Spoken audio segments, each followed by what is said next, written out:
Сохраним память о подвиге героев Великой Отечественной войны. Клавдия Петровна, как для вас началась война? Война началась у нас еще так, в 41-м, в 39-м году. Была финская война. У нас Ленинград был затемнен. Но мы тогда в школе учились в 8-м, в 9 классе. Очень много раненых было. А в 40-м году с немцами был заключен договор.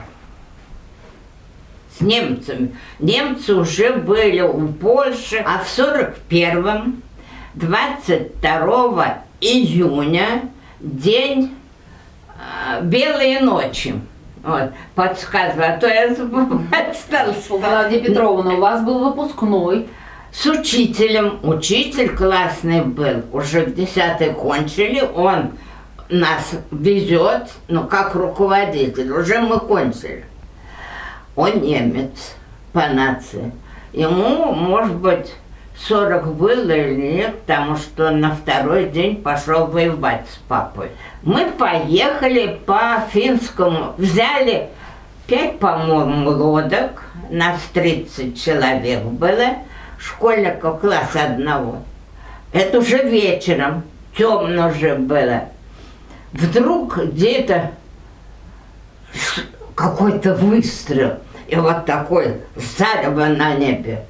Мы испугались, думали, финская-то была, она же кончилась, думали, нас с финны что-нибудь хотят. Вернулись мы в парк где-то около 5 часов утра. Нас берут наши лодки, говорят, немцы на нас напали, бомбят Киев. 41 год. Вот это первый день моей войны.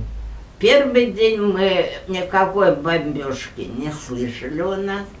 На второй день мы уже ходили, дежурили на чердаках. На третий день еще тихо, спокойно бомбят Москву, все. А через, полмесяца, наверное, начали нас бомбить. А через 1,5 месяца на 100 грамм хлеб перешли. Потому что немцев договор был заключен, они в конце 40-го, начале 41-го приезжали в Ленинград, в гостиницу свою, на улице Герцена гостиница была. Мы бегали смотреть, как они танцуют, как все. А они, оказывается, приедут в гостиницу, потанцуют, и в Ленинграде, видно, фотографировали везде. Они сфотографировали, где продукты, где вокзалы, где там Павловская церковь около нашего вокзала, который в Москву. В первых днях разбили склады продуктовые, и мы уже сели на паёк. У нас уже хлеба не стало. В августе нас отправили, молодежь, как вы, копать окопы, чтобы немец к нам не подходил. То есть противотанковые рвы. Называются они больше окопов, танки не могут проехать через окопы. Немец уже тут летал, маленький какой-то самолетик, кидал бумажки нам, чтобы мы сдавались, и хохотал так, Валя. Вот слышно было, или у него музыка была там, или он над нами смеялся, что мы собираем эти бумажки и падаем. Потому мы на чердаках караулились, если бомба упадет, у нас бочки с водой были туда. Но некоторые бомбы взрывались, а некоторые, видно, все-таки были у немцев какие-то и помогали нам. Они упадут и шумят, но не взрываются. Мы, братишку, пошли на эти Бадаевские склады. И всех разбомбили, эти склады, все смешало.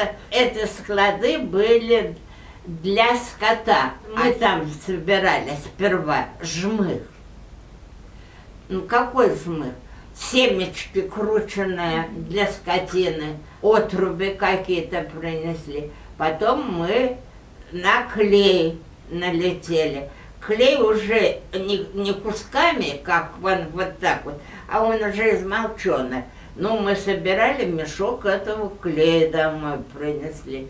Мама их водой холодной промыла, просушила, возьмет в горячую воду, положит, он растает, потом свертывается, получает кисель. Вот этот кисель мы долго ели. Сохраним память о подвиге героев Великой Отечественной войны.